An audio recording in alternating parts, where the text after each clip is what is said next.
You know what? I hate myself for the mere fact that I am about to sound like a motivational speaker. And if you know me, you know I have a thing against motivational speakers. But we all have Nyasha to thank for this.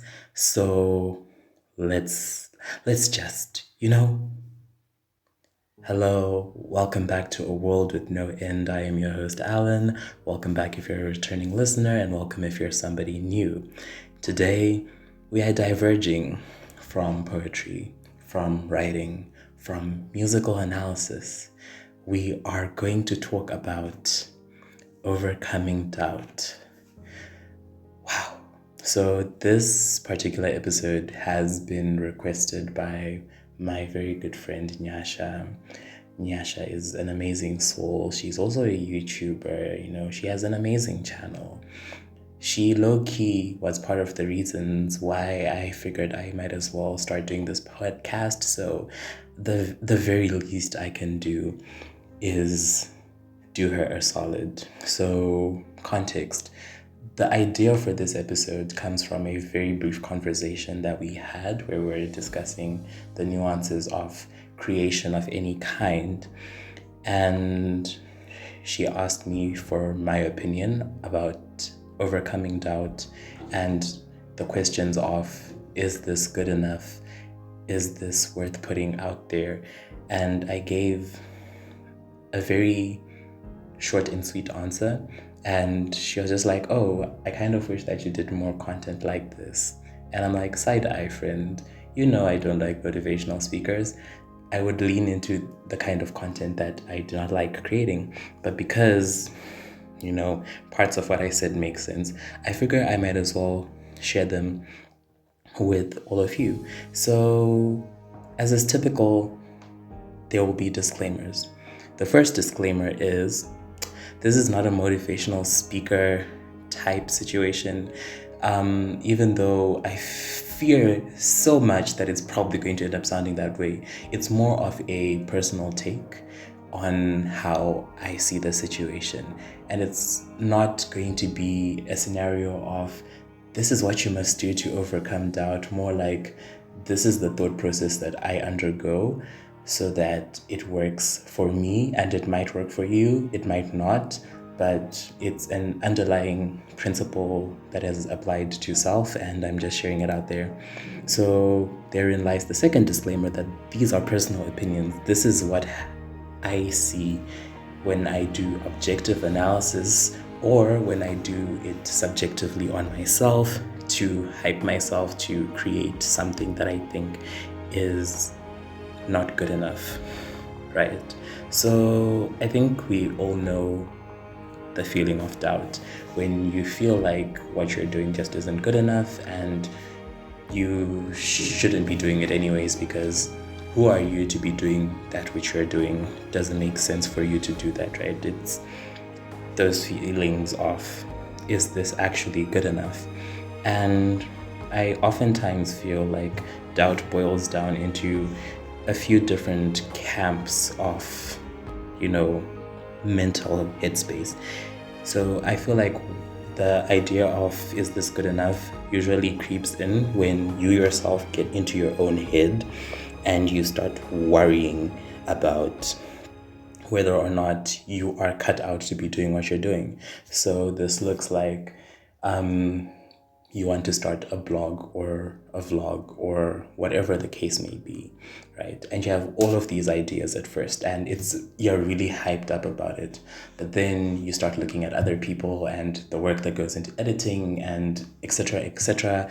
You're just looking at all of these other things, and then sometimes you see that your ideas that you thought were your own have been executed before, and then you just start looking at yourself introspectively and you're like, well, am I the right person to be doing this? And those thoughts just accumulate one on top of the other until you get to this point of, maybe I shouldn't be the one doing this because I don't have the skill set for it. I've never done anything like this before, etc., etc. Those thoughts just accumulate in your head and they become a barrier to your progress. So that's one way, I think, in which self-doubt creeps in. Another way is when you get lost in the thoughts of what other people are going to say. So this one is very self-explanatory, and I think most, if not all of us, are a victim of letting the opinions of other people get to us, because it's all dandy when you try to tell yourself that I don't care what other people say and so forth. But when you're left with you yourself and your own thoughts, and you start over analyzing everything that people have to say, the thoughts creep in of what will people say, how will they judge me. Also, with the prevalence of cancel culture and all of this that is the internet as it is, it makes it that much harder to want to do anything or to start doing anything. And it makes the concept of self-doubt that much stronger, because now you're lost in how will people perceive what I am doing, because people are judgmental, people are hateful sometimes. So it is very easy to get trapped in that cycle of thought. And I think the last train of thought that I had jotted down was that of a history of your ideas being, shut down. So doesn't matter where and in what time period, but you could have had this idea that at the time you thought was smart, and you share it with people, and people are like, are you dumb? Are you stupid? Why would you even say that? Basically, you have a history of being discouraged every time you try to do something, and that builds up and accumulates into negative perception of self and self-doubt. Because that is what happens when all of these things intermingle. I mean, personally speaking, you have no idea how many times I sit down and agonize over an idea. Not even like write it down, put it into logical sequence, but I agonize over the idea of a thing itself. Not to mention how many times I sit down, record, re-record, delete recordings, start all over again. Trust me, it is a hassle, especially as a person who likes getting things right the first time around, which is why I now write scripts. But when you have all of these things, bouncing in your head, this whole, is this actually really good enough? Am I the right person to be doing this? It messes with your ability to be able to create in any capacity, right? So much so that each time it feels like it's crippling to create, right? So yeah, the value of what you create seems to depreciate each time, and it becomes really crippling. Why did I repeat that? I don't know. So the question, I think, then becomes, when all that's in your head is this rhetoric of not being good enough, is that is the primary rhetoric that is there, when that is what is consuming your thoughts, how do you find yourself in a position where you can create, where you can act, where you can progress in spite of all of these complicated feelings? And the honest answer, the most honest answer that I can give is, I don't know. For the simple reason being, there is no simple answer when it comes to overcoming a battle that is in your head. And I don't want to be the person who pretends that I have an answer. What I am going to tell you is what I told my friend, and what she said makes sense, and what I sometimes do, and hope that it makes sense for you and you can find sense within it. So the first thing, and I think one of the hardest things, particularly given the context of how most of us are raised, is to acknowledge all of those feelings as valid. The feelings of, is this actually good enough, and so forth.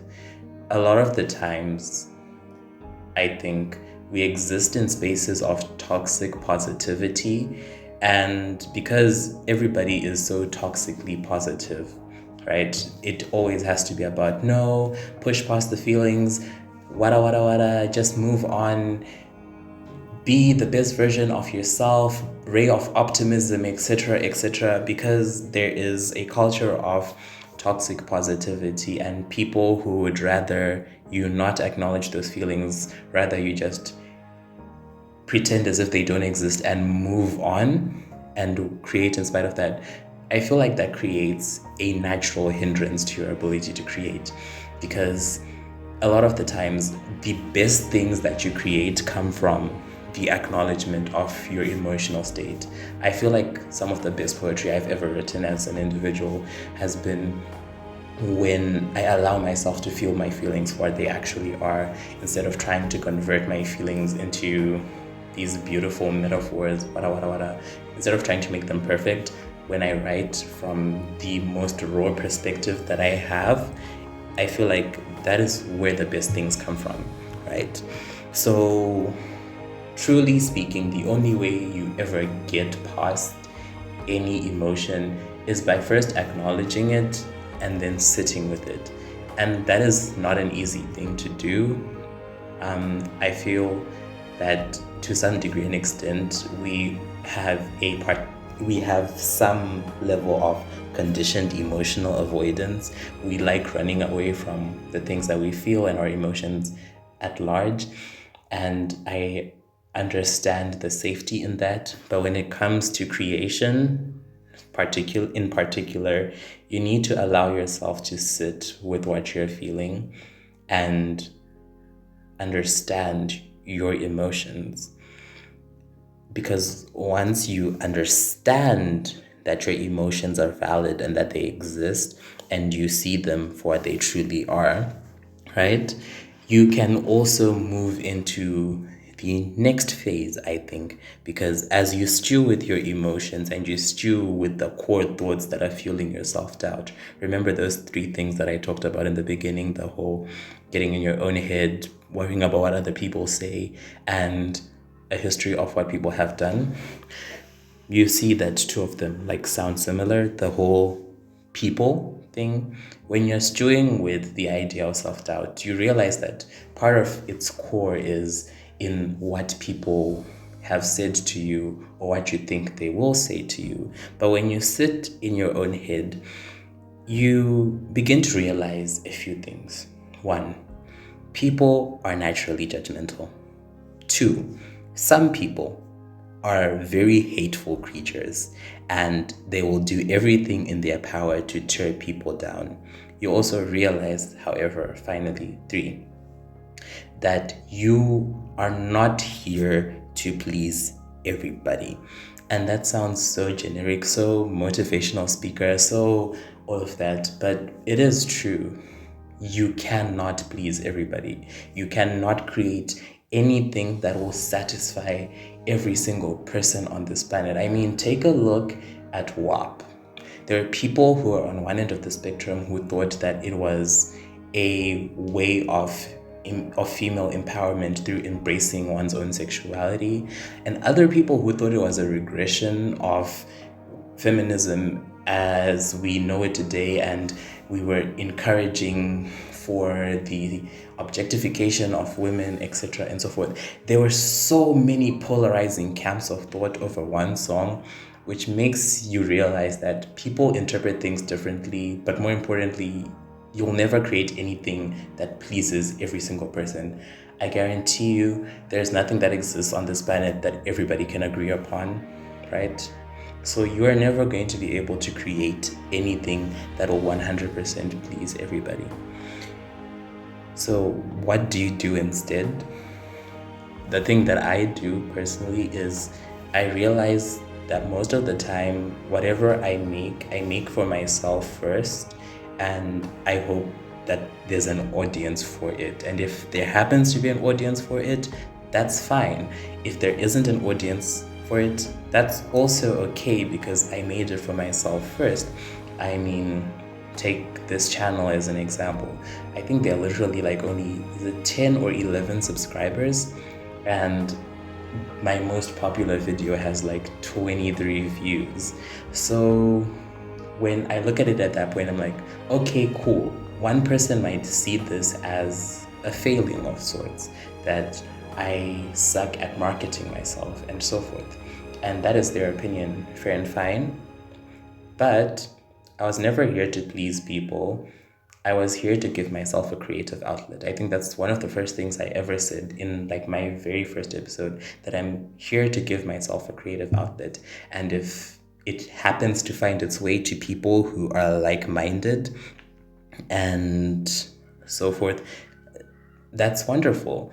So if your content gains traction, that is beautiful. If you find yourself, your niche, your people, your community, people who you can give a fan name, that is so amazing for you. However, that is not supposed to be your primary goal in as far as creation is concerned, because with creating, you want to create things that inspire people or speak to people. So you first need to be able to speak to yourself to be able to create that. So yeah, my second and third things were very interlinked. First, realize you're not pleasing people, you are trying to create for yourself, and that reaching or developing a niche is a secondary thing. Like gaining traction is secondary. What you first need to acknowledge is when you decided to create, you are speaking to some part of yourself. So is any of this actually easy? From the moment you now try to sit with yourself, I think anybody who's ever tried to confront their own emotions or their own thought processes knows that it is not easy to sit with yourself. None of what I've said is easy. It sounds easy when you contextualize it in the fact that this is a 17-minute video. I don't know. I've been speaking for like, I don't know, 16 minutes. So when it's like in a 16-minute video, audio, whatever, and some random person on the internet is talking to you, it makes it seem like it's easy. But when you sit down to actually do it, it's not easy. And it's okay for it not to be easy. But I think as you take it little by little, like one step at a time, you find the courage to love your imperfections in your content, to create in spite of those imperfections. When you get more in touch with self, you find it easier to create regardless of the fact that they're you find it easier to create in spite of the fact that there's this little voice in your head that's telling you otherwise. So yeah, thank you for listening to me ramble. It's always a pleasure to have people listen to me when I speak for minutes on end. And I hope that there was some form of takeaway from all of this. Thank you to Nyasha for suggesting the idea. And I don't know. I think I'm gonna like put the link to her channel in the description box. I don't know. I don't have permission. At the time of recording this, I don't have permission to do that. But if I get permission, I'm going to do that. And you can check out her content. And yeah, thank you for being with me. And I hope to see you on the next one.